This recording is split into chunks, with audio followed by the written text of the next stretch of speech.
राम राम जी, स्वागत है आप सभी का हमारे YouTube चैनल पे। आशा करती हूँ आप सभी कुशलमय व मंगलमय होंगे। भक्तजनों, आज हम आपको सावन महीने में सुनी जाने वाली सावन शिवरात्रि की कथा सुनाने जा रहे हैं।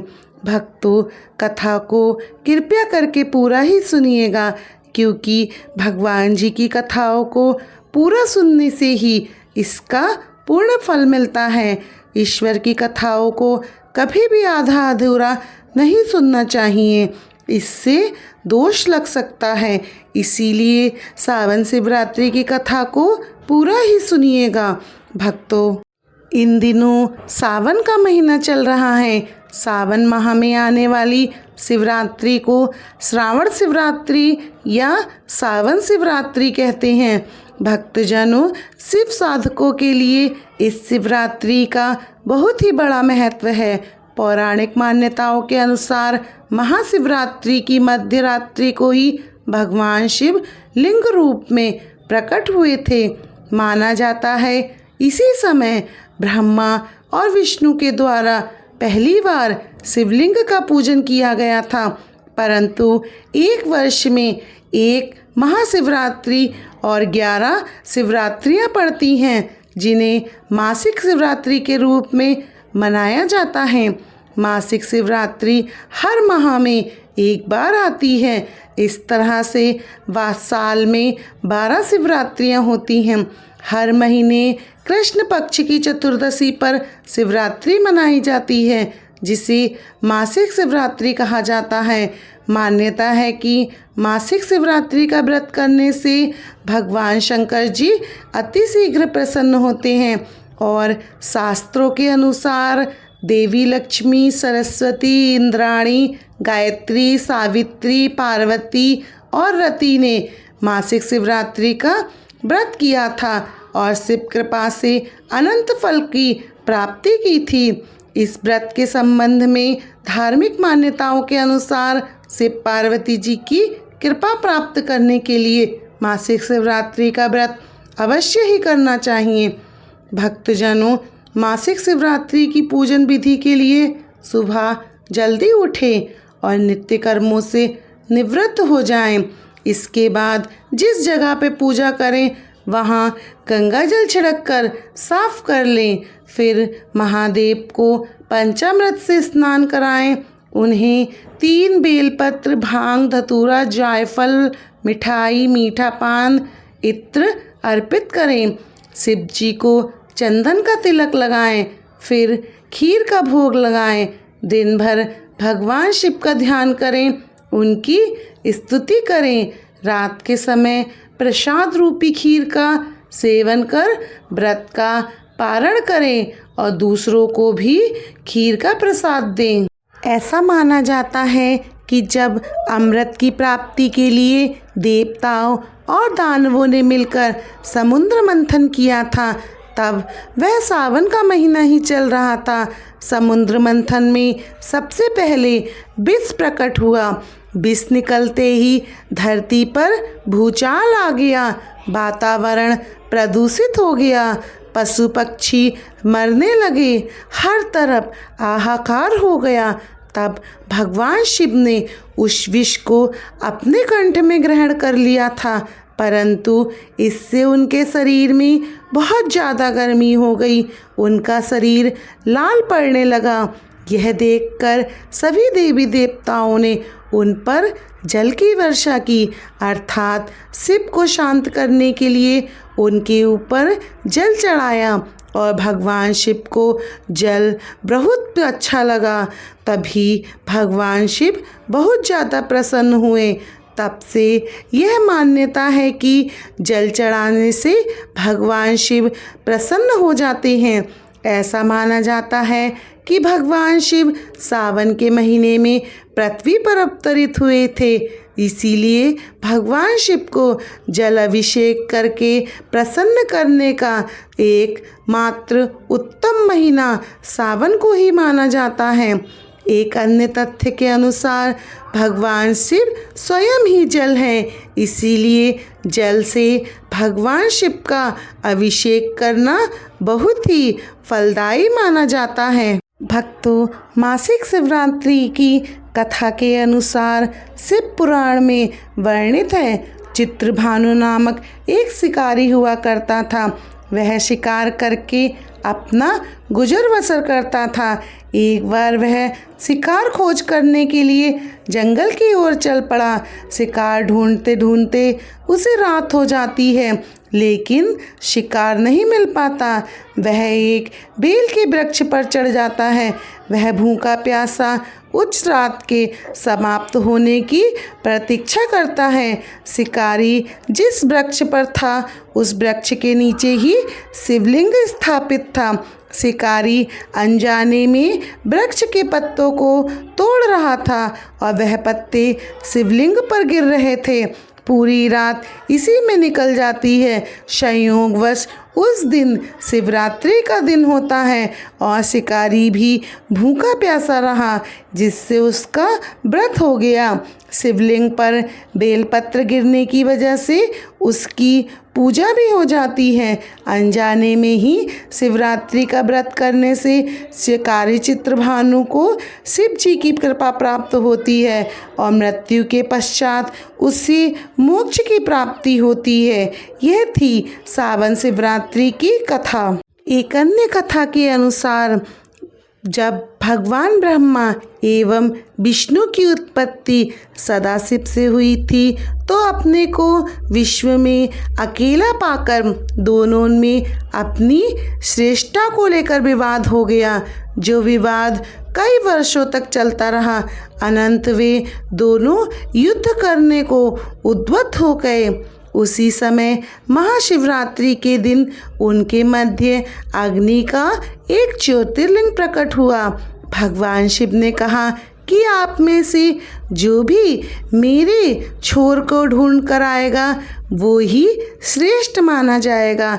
इस पर ब्रह्मा हंस के रूप में ऊपर और विष्णु बारह के रूप में नीचे चल पड़े, किंतु 1000 वर्षों तक भी दोनों को उस लिंग का छोर दिखाई नहीं दिया। हार खाकर दोनों वापस आ गए और ब्रह्मा जी ने झूठ कह दिया कि वे इस लिंग का छोर ऊपरी छोर छूकर आ गए हैं। वहाँ उपस्थित केतकी के पुष्प ने भी ब्रह्मा जी का समर्थन किया था। इस पर भगवान विष्णु ने उन्हें श्रेष्ठ मानकर उनकी पूजा करना आरंभ कर दिया। तब शिव जी ने ब्रह्मा जी के झूठ के लिए उनकी भर्त्सना की और विष्णु जी को दोनों में श्रेष्ठ बताया। उन्होंने केतकी के फूलों को भी श्राप दिया कि उनकी पूजा में ये पुष्प नहीं चढ़ेंगे। इसके पश्चात परमपिता ब्रह्मा एवं भगवान नारायण ने उस ज्योतिर्लिंग से उनके साकार रूप के दर्शन की प्रार्थना की और सदाशिव की आज्ञा के अनुसार अनंत काल तक दोनों उनके दर्शनों के लिए तपस्या करते रहे और तब उनकी इच्छा पूरी करने के लिए सदाशिव ने महाशिवरात्रि के दिन ही शंकर के साकार रूप में आकर उन्हें दर्शन दिए। भक्तों, ब्रह्म पुराण के अनुसार शिवरात्रि के दिन ही परमपिता ब्रह्मा ने भगवान शिव रुद्र रूप में उत्पन्न हुए थे। बालक रूपी शंकर सृष्टि में आते ही रोने लगे, इसी कारण उनका नाम रुद्र पड़ा। उन्हें चुप कराने के लिए ब्रह्मा जी ने उन्हें एक के बाद एक 1008 नाम दिए, जो रुद्र सहस्त्र में कहलाए गए। भक्तजनों, शिवरात्रि की एक और भी कथा है। पुराणों के अनुसार चंद्र की 27 पत्नियां थीं, किंतु उनका रोहिणी पर अधिक ध्यान था। इससे रुष्ट होकर उनकी बाकी की पत्नियों ने अपने पिता प्रजापति दक्ष से चंद्र की शिकायत कर दी और क्रोध में दक्ष ने चंद्र को क्षय हो जाने का श्राप दे दिया। परमपिता ब्रह्मा ने चंद्र को भगवान शिव की तपस्या करने को कहा। चंद्र की तपस्या से प्रसन्न होकर भगवान शिव ने चंद्र को वरदान दिया कि उनकी कांति सदा के लिए समाप्त नहीं होगी, वह धीरे धीरे बढ़कर अपनी पूर्ण कांति को प्राप्त करेंगे। चंद्र को भगवान शिव के दर्शन और ये वरदान शिवरात्रि के ही दिन मिला था। भक्तों, अमावस्या के दिन चंद्र की पूर्ण रूप से कांति खो जाती है। उससे एक दिन पहले शिवरात्रि का पर्व मनाया जाता है ताकि भगवान शिव पूरे अंधकार में अपनी उपस्थिति एवं ज्ञान से समस्त विश्व को प्रकाशित कर सके। भक्तजनों, वेदों के अनुसार परमपिता ब्रह्मा द्वारा सृष्टि के सृजन और भगवान नारायण के द्वारा पालन होने के पश्चात शिवरात्रि के दिन ही प्रलय काल के समय भगवान रुद्र ने अपने तीसरे नेत्र की ज्वाला से इस सृष्टि का संहार किया था। इसे प्रदोष काल, कालरात्रि या जलरात्रि भी कहते हैं। इसी दिन भगवान शिव का विवाह देवी पार्वती से हुआ था। इसी कारण इसे इस दिन भगवान शिव के उत्सव के भी रूप में मनाया जाता है। रात्रि को उनकी बारात निकालने का चलन भी है। रात्रि में पूजा संकल्प कर फलाहार किया जाता है और अगले दिन प्रातः हवन कर व्रत को समाप्त किया जाता है। भक्तजनों, शिवरात्रि पर भोलेनाथ की कई देवियों ने पूजा की है, जैसे कि सरस्वती, लक्ष्मी, इंद्राणी, गायत्री, सावित्री, रति, तारा, दक्ष पुत्रियों, 10 महाविद्या एवं अन्य अप्सराओं ने भी शिवरात्रि की पूजा कर महादेव से इच्छित वर प्राप्त किए हैं। भक्तों, विष्णु पुराण के अनुसार नारायण 1000 वर्ष तक भगवान शिव की तपस्या करते हैं और अंत में वे महादेव को 1000 कमल पुष्प चढ़ाने और महाशिवरात्रि के व्रत का संकल्प लेते हैं। उनकी परीक्षा के लिए भगवान शिव एक कमल के पुष्प को छुपा देते हैं। उसे ढूंढने में असमर्थ भगवान विष्णु अपने कमल के समान नयन को महादेव को अर्पित करके उद्धार होते हैं। ऐसे अद्वितीय रूप से भगवान शिव विष्णु को महाशिवरात्रि का व्रत पूरा करते देख उन्हें दर्शन देते हैं। अपने तीसरे नेत्र की ज्वाला से उत्पन्न सुदर्शन चक्र भी उन्हें भेंट करते हैं।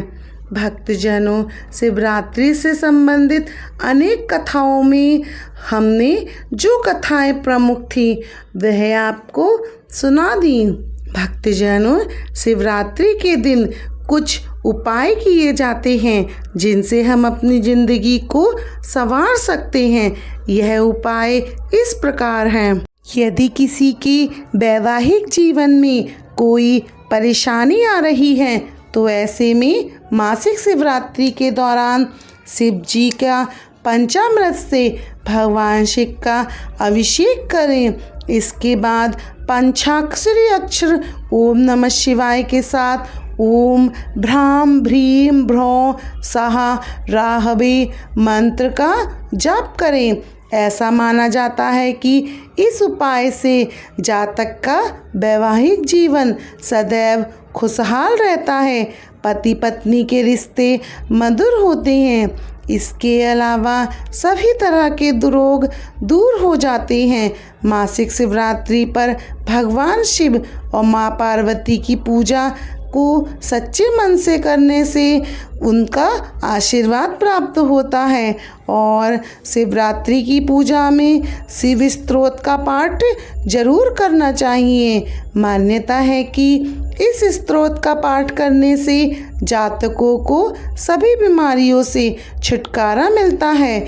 यदि परिवार में लड़ाई झगड़े की समस्या का सामना कर रहे हैं तो मासिक शिवरात्रि के दिन भगवान शिव की पूजा करने के बाद शीशम के पेड़ के सामने जीवन में सुख शांति की प्रार्थना करें। मान्यता है कि ऐसा करने से घर में सुख शांति का वास होता है और ग्रह कलेश की तमाम समस्याओं से मुक्ति मिलती है। भक्तजनों, यह थी मासिक शिवरात्रि की कुछ उपाय। भक्तों, अभी हमने आपको सावन शिवरात्रि की कथा सुनाई। कथा अच्छी लगी हो तो हमारे चैनल को सब्सक्राइब करें, वीडियो को लाइक और शेयर करें और कमेंट बॉक्स में जय श्री राम ज़रूर लिखें। आप सभी को हमारी राम राम जी।